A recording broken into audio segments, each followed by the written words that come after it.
तो हेलो प्यारे बच्चों, कैसे हो आप सभी। आई होप आप सभी बहुत अच्छे से पढ़ाई कर रहे होगे, एग्जाम की तैयारी भी अच्छे से कर रहे होगे। ठीक है, तो इस वीडियो में देखने वाले कक्षा 11 यानी क्लास 11th रसायन विज्ञान कि जो आपका सेकंड पार्ट है ना प्यारे बच्चों, कई बच्चे कमेंट करे थे सर सेकंड पार्ट की इंपॉर्टेंट क्वेश्चंस बता दीजिए। ठीक है, तो एग्जाम नजदीक आ रहा है तो बस सेकंड पार्ट के आपको क्या करना है ना, जो हम बताएंगे 20 क्वेश्चंस प्यारे बच्चों पूरे बुक के, बस उन्हीं 20 क्वेश्चंस को आपको तैयार कर लेना है सिंपली। ठीक है, एग्जाम नजदीक आ रहा है, बस उन्हीं 20 क्वेश्चंस को प्यारे बच्चों आप पढ़ लीजिए।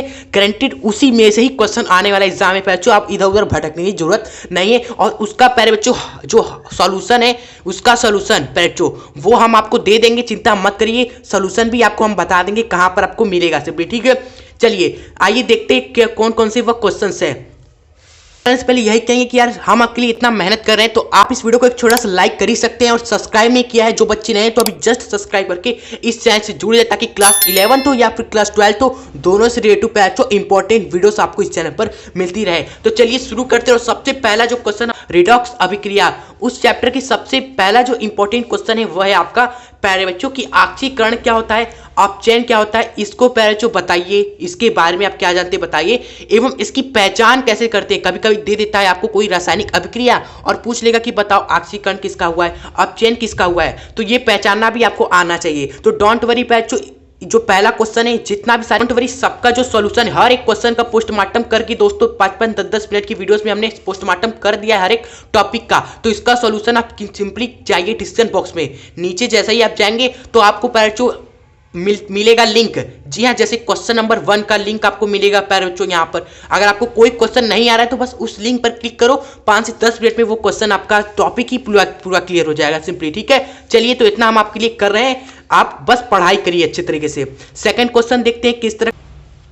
जो सेकंड मोस्ट इंपॉर्टेंट प्यारे बच्चों वो क्वेश्चन क्या है प्यारे बच्चों, मोस्ट इंपॉर्टेंट क्वेश्चन है कि आयन इलेक्ट्रॉन विधि से अभिक्रिया को संतुलित करना। और ये प्यारे बच्चों 2022 में भी पूछा गया है परीक्षाओं में, 2023 में भी आया हुआ है। ठीक है, तो 2024 में भी आ सकता है। आयन इलेक्ट्रॉन विधि द्वारा अभिक्रिया को संतुलित कैसे करा जा सकता है, कैसे क्वेश्चन देगा आपको, कोई रेडॉक्स अभिक्रिया दे देगा। ठीक है, और ये संतुलित नहीं है, जी हाँ संतुलित बिल्कुल भी नहीं है, और आपको संतुलित करना होगा आयन इलेक्ट्रॉन विधि से। ठीक है, तो इसका भी आपको मिल जाएगा, नीचे ही लिंक पड़ा हुआ है सिंपली। ठीक है, तो आप बस नीचे जाइए, कोई भी आपको नहीं आ रहा है तो आप सिंपली कुछ ही मिनटों में आप पैरेचो टॉपिक क्लियर कर सकते हो, कॉन्सेप्ट का आंसर भी सीख सकते हो। ओके, थर्ड क्वेश्चन है पैरेचो जो बहुत ज्यादा इंपॉर्टेंट है, ऑक्सीकरण संख्या ज्ञात करना। दोस्तों ये टॉपिक तो 100% श्योर है आपके एग्जाम में आएगा ही आएगा सिंपली। ठीक है, तो आपको कैसे की क्वेश्चन पूछता है ये हम आपको बताते हैं। ऑक्सीकरण संख्या ज्ञात कीजिए, आपको 2-3 कंपाउंड देगा, 2-3 कंपाउंड देगा। जैसे यहाँ पर देखो SO2Cl2 में सल्फर का आपसे पूछा है ऑक्सीकरण संख्या, तो आपको निकालना पड़ेगा। Mn का ऑक्सीकरण संख्या निकालना है तो यहाँ पर निकालना पड़ेगा इस कंपाउंड में Mn की ऑक्सीकरण संख्या। ओके, इस तरह क्वेश्चन देता है, तो इसका भी दोस्तों लिंक डिस्क्रिप्शन बॉक्स में ही है। ठीक है, तो आप पढ़ लीजिएगा, पहले देख लीजिए क्वेश्चन क्या क्या है। ओके, फिर उसके बाद आप नीचे डिस्क्रिप्शन बॉक्स में हर एक चीजों को पढ़ लीजिएगा लिंक पर वीडियो के थ्रू। ठीक है, उसके बाद है दोस्तों चौथा इंपॉर्टेंट है आपका टॉपिक समवैयता किसे कहते हैं, उदाहरण सही समझाइए। ठीक है, बहुत ही इंपॉर्टेंट ये पैरेचो आपका समवैयता किसे कहते हैं, ये आने का चांसेस है। कभी कभी ऑक्सीकरण वगैरह नहीं देता है ना, तो समवैयता आपको उसमें डाल देता है। ठीक है, आप कहोगे तो समवैयता पर हमने वीडियो नहीं बनाई हुई है, जी हाँ साफ कहें तो समवैयता पर वीडियो हमने नहीं बनाई हुई है, लेकिन बहुत ही आसान ये टॉपिक है। अगर आप कहोगे तो इस पर हम एक वीडियो बना देंगे पैरेचो, आप अगर कमेंट करोगे। ठीक है, अगर आपने पढ़ लिया है कहीं से भी तो कोई दिक्कत वाली बात नहीं है, हमारा बस यही चाह है कि आप पूरा स्कोर करके ही जाओ पैरेचो इस चैनल पर अगर आए हो। उसके बाद पांचवा इंपॉर्टेंट क्वेश्चन है वही क्रियात्मक समूह व सजातीय श्रेणी किसे कहते हैं पैरेचो। ठीक है, तो इस पर भी हमने वीडियो नहीं बनाई, इन दोनों पर वीडियो आपको डिस्क्रिप्शन बॉक्स में नहीं मिलेगी। तो ये छोटे छोटे टॉपिक है पैरेचो, अगर आप कहोगे तो हम बना देंगे यार, इसमें क्या है। आप अगर बुक के पास अपने नोट्स बनाए तो आप प्यारे बच्चों इन 2 टॉपिक को कर लीजिएगा। क्या होते हैं 1 2 3 नंबर के इस पे क्वेश्चन आते हैं, कभी 2 नंबर का कभी 3 नंबर का, दोस्तों दोनों में से कोई दे सकता है इसमें से। ठीक है, सजातीय श्रेणी क्या है एवं क्रियात्मक समूह क्या है, छोटा सा टॉपिक है 1-2 लाइन का। उसके बाद 6 जो हमारा क्वेश्चन है वो आपसे पूछेगा कि आपसी नामकरण, जो कि 100% श्योर है आपके पेपर में आना ही आना है, और ये बताते ईयरली एग्जाम वार्षिक परीक्षा में आता है। ठीक है, तो आपसी नामकरण आपको कैसे पूछेगा, जैसे आपको 2 या 2 अधिकतम कंपाउंड देता है और उनका आपसे आपसी नाम पूछता है। जैसे ये हमने दिए हुए मान लो एग्जाम्पल के तौर पर एक आपको देगा ऐसा कंपाउंड दोस्तों, ठीक है, जिसमें अलग अलग शाखा निकली होंगी, इधर से देखो शाखा निकली हुई है। ठीक है, ठीक है, यहां पर देखो शाखा निकली हुई है। ठीक है, और ये आपका 1 2 3 4 5 ये आपका श्रृंखला बन गया, ये पूरा दोस्तों एक श्रृंखला बन जाएगा जिसमें आप काउंटिंग करोगे, नंबरिंग करोगे और एपीसी नाम यहाँ पर आप इसका आंसर लिखोगे। ओके, और इस ऐसे टाइप में उसके बाद सेकेंड टाइप में आपको दे देगा पैरेचो ऐसा कंपाउंड जिसमें क्रियात्मक समूह कोई जुड़ा होता है, कोई क्रियात्मक समूह जुड़ा होता है, जैसे एल्कोहल हो गया, कार्बोक्सिलिक एसिड हो गया, एल्डिहाइड हो गया, ऐसे कंपाउंड। तो दोनों के लिए दोस्तों हमने 2 वीडियो बनाई थी, ठीक है, एपीसी नाम पर 2 वीडियो बनाई थी जिसमें हमने श्रृंखला वगैरह को समझाया था। दोस्तों डबल बॉन्ड आ जाता है, ट्रिपल बॉन्ड आ जाता है, तो कैसे एपीसी नामकरण करते तो हमने बताया था पहले वीडियो में। सेकेंड वीडियो में पैरेचो हमने बताया था कि अगर आपका क्रियात्मक समूह वगैरह आ जाता है तब कैसे आईपीसी नामकरण करना है, तो उसमें हमने समझाया था, ठीक है। तो उन आईपीसी नामकरण क्वेश्चन नंबर 6 डालकर उन वीडियोस का हम लिंक आपको डिस्क्रिप्शन बॉक्स में नीचे दे देंगे, ठीक है। अगर आपको नहीं आता है तो 100% श्योर आना ही एग्जाम है, तो आप कर लीजिएगा। ओके, चलिए उसके बाद आपका है पैरेचो 7th क्वेश्चन। क्या है 7th क्वेश्चन कि आपसे पूछ सकता है पैरेचो आईपीसी नाम की जगह सिग्मा बंद एवं पाई बंद की संख्या निकाली। देखिए हर एक पॉसिबल क्वेश्चन जो एग्जाम में आ सकता है हम आपको बता रहे हैं, क्योंकि ऐसे क्वेश्चन घुमा के पेपर्स में देता है ही है। जैसे सिग्मा बंद पूछ लिया, पाई बंद पूछ लिया, इनकी संख्या पूछ लिया। ओके, आपको कोई कंपाउंड दे सकता है, जैसे बेंजीन ही दे दिया आपका प्यारा सा, ठीक है। इसमें आपसे पूछ दिया कि बताओ पाई बंद कितने हैं, तो पाई बंद बेंजीन में कितने होते हैं भाई, 3 होते हैं, पता है आपको। चलिए सिग्मा बंद पूछ सकता है, मोस्ट इंपॉर्टेंट क्वेश्चन है, ठीक है। और कैसा भी कंपाउंड दे सकता है आपको, कैसा भी कंपाउंड आपको दे सकता है पैरेचो, बस आपको सिग्मा एवं पाई बंद निकालना आना चाहिए, जो कि हमने सिखा रखा है, लिंक डिस्क्रिप्शन बॉक्स में ही पड़ा हुआ है, ठीक है। उसके बाद 8वां दोस्तों जो क्वेश्चन है और जो कि सबसे ज्यादा इंपॉर्टेंट है, जी हाँ मोस्ट इंपॉर्टेंट ये क्वेश्चन है कि प्रेरित प्रभाव क्या होता है, इलेक्ट्रोमेरिक प्रभाव क्या होता है। दोनों प्रभाव बहुत ही ज्यादा इंपॉर्टेंट है, पढ़ के ही जाना एग्जाम से पहले, ठीक है। और अगर इनमें क्या होता है ना, कभी कभी अंतर पूछ लेता है, कभी कभी एग्जाम में पूछ लेता है कि अंतर बताओ, ठीक है। तो अंतर में क्या करना है पैरेचो, प्रेरित प्रभाव को एक तरफ लिख देना, इलेक्ट्रोमेरिक प्रभाव को एक तरफ लिख देना और लिख कर आ जाना, बस कुछ नहीं करना है, बस इतना ही आपको करना है। बस कि अनुनाद को उदाहरण सहित आपको समझाना है, ठीक है। तो पैरेचो इन दोनों पर हमने वीडियो नहीं बनाई हुई, भले ही हमने 7 क्वेश्चन पर बना दिया है। तो अगर आप कहोगे तो इन दोनों पर अनुनाद क्या होता है और एवं प्रेरित प्रभाव, इलेक्ट्रोमेरिक प्रभाव, चिंता मत करिए, आपको आज हो सकता है या फिर आपको कल इन दोनों टॉपिक पर वीडियो जरूर ही मिलेगी, ठीक है। चलिए 9th के बाद देखते हैं पैरेचो 10th क्वेश्चन क्या है, ठीक है। 10th क्वेश्चन है आपका यहाँ पर कि मेसोमेरिक प्रभाव या अनुनाद प्रभाव को समझाना है, ठीक है। तो भाई 2-3 लाइन का ही तो है, 3 से 4 नंबर पे पूछा जाता है, ये 2 से 3 या 4 नंबर पे दोस्तों पूछा जाता है ये क्वेश्चन, ठीक है।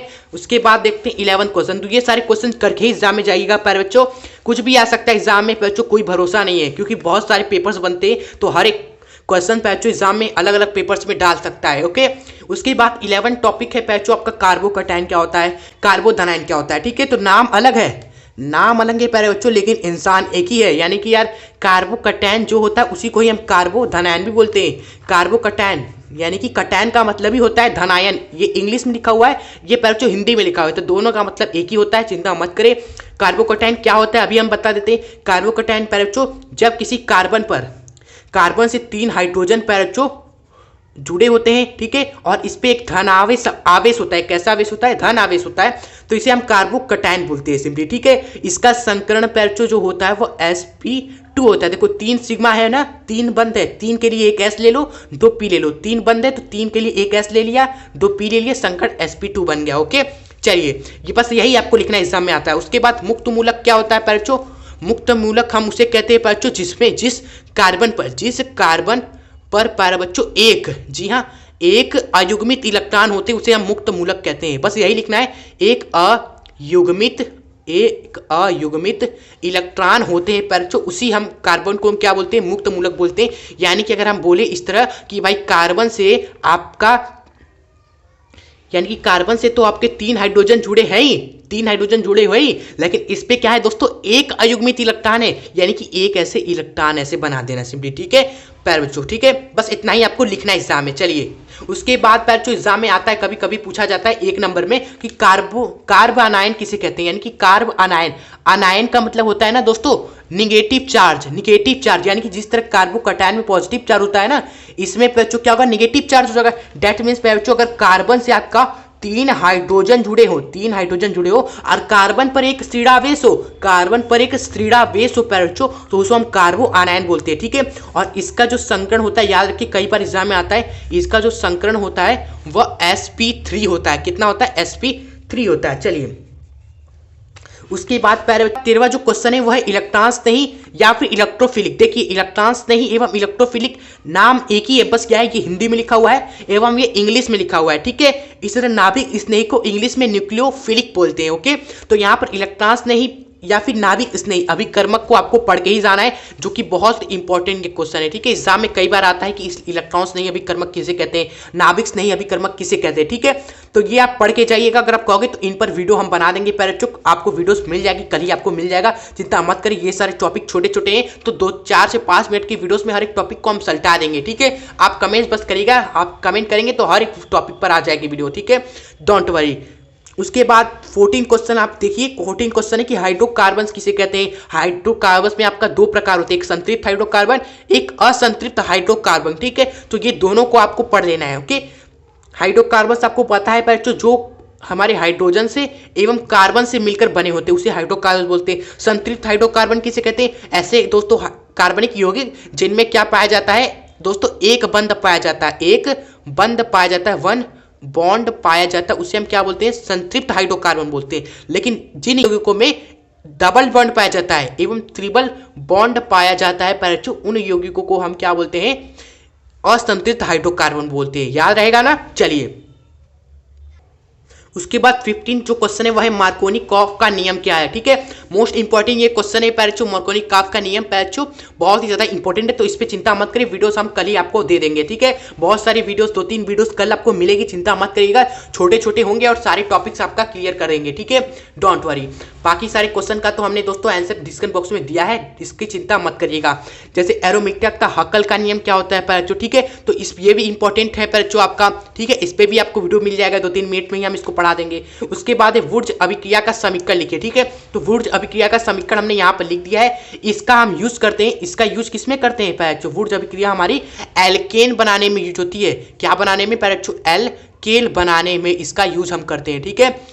क्या होता है समीकरण कि भाई 2 RX लेते हैं, इनका हम अभिक्रिया कराते हैं 2Na से, 2 RX का 2Na से अभिक्रिया कराते हैं शुष्क ईथर की उपस्थिति में, तो भाई 2R मिलकर भाई RR बन जाते हैं, RR बन जाते हैं, एवं 2X आपका किससे मिल जाता है, 2Na से मिल जाता है, तो 2NaX यहाँ पर बन जाता है, ओके। चलिए तो ये अभिक्रिया आप देख लीजिएगा। उसके बाद 18 क्वेश्चन है वह है एल्केन अथवा एल्कीन बनाने की प्रयोगशाला विधि को लिखिए, ठीक है। तो आप दोस्तों किन्हीं एक चाहे आप एल्केन का देख लो चाहे आप एल्कीन का देख लो, बस इनको बनाने की आप प्रयोगशाला विधि को देख लीजिएगा, एग्जाम में आ सकता है, इसकी चांस है पैराचू, ठीक है, कई बार आया हुआ है, ठीक है।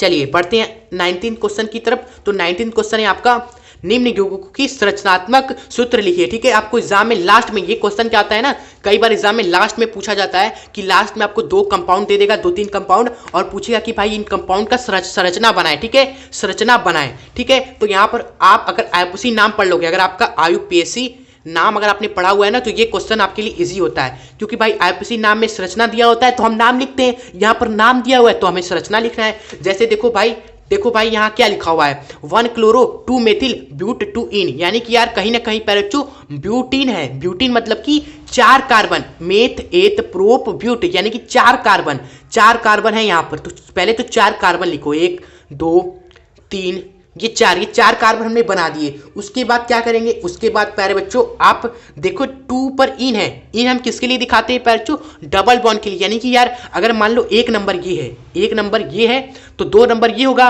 और दूसरे नंबर पर ही आपका डबल बॉन्ड है तो एक बॉन्ड यहाँ पर लगा दिया। आप देखो 2 नंबर पर मेथिल, यानी कि यहाँ पर पैरचो दूसरे नंबर पर ही एक मेथिल ग्रुप जुड़ा हुआ है, तो यहाँ पर एक पैरचो क्या बनाएंगे, CH3 मेथिल ग्रुप एक बना देंगे, ओके। उसके बाद है यानी 1 नंबर पे क्लोरो, यानी कि 1 नंबर ये है ना, तो यहाँ पर पैचो क्लोरीन आपको जोड़ देना है, ओके। बाकी हाइड्रोजन की कमी आप पूरा कर दो, यहाँ पर 2 बंदे तो यहाँ पर 2 हाइड्रोजन आ जाएगा, यहाँ पर 1 2 3 बंदे तो यहाँ पर 1 हाइड्रोजन आ जाएगा, यहाँ पर 1 2 3 बंदे तो यहाँ पर भी 1 हाइड्रोजन आ जाएगा, यहाँ पर 1 ही बंदे तो यहाँ पर 3 हाइड्रोजन आ जाएगा। तो यहाँ पर आपको दोस्तों 1 से 2 नंबर का क्वेश्चन यहाँ पर पक्का होता है, ओके। तो ऐसे एपीसी नाम बस सीख लीजिए पैरचू क्या होता है, कैसे करते हैं, तो ये सारे क्वेश्चन आपके ईजी हो जाएंगे। चलिए उसके बाद है पैरचो आपका लास्ट क्वेश्चन, वो है आपका कि 20वां क्वेश्चन, मान लीजिए इसको 20वां क्वेश्चन है जो कि आपको कमेंट करना है, HNO3 में नाइट्रोजन की ऑक्सीकरण संख्या आपको बतानी होगी। इसका आंसर अगर आपने ऑक्सीकरण संख्या निकालना पढ़ा हुआ है वीडियो से तो आप बताइएगा इसका आंसर क्या आएगा, ओके, कमेंट बॉक्स में, ठीक है।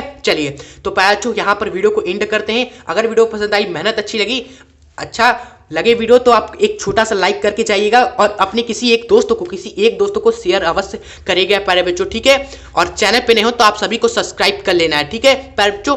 तो हम मिलेंगे ऐसे नेक्स्ट धमाकेदार वीडियो के साथ। और हाँ, जो बच्चे क्लास 11th में पास होने के बाद अच्छे नंबर से भूल मत जाना हमें, ठीक है, क्योंकि हम आपके लिए तहे दिल से मेहनत करें। अभी मिलेंगे ऐसे नेक्स्ट नए वीडियो के साथ, तब तक के लिए हंसते रहे, खुश रहे एवं आगे बढ़ते रहे। आपके एग्जाम के लिए मेरी तरफ से बेस्ट ऑफ लक।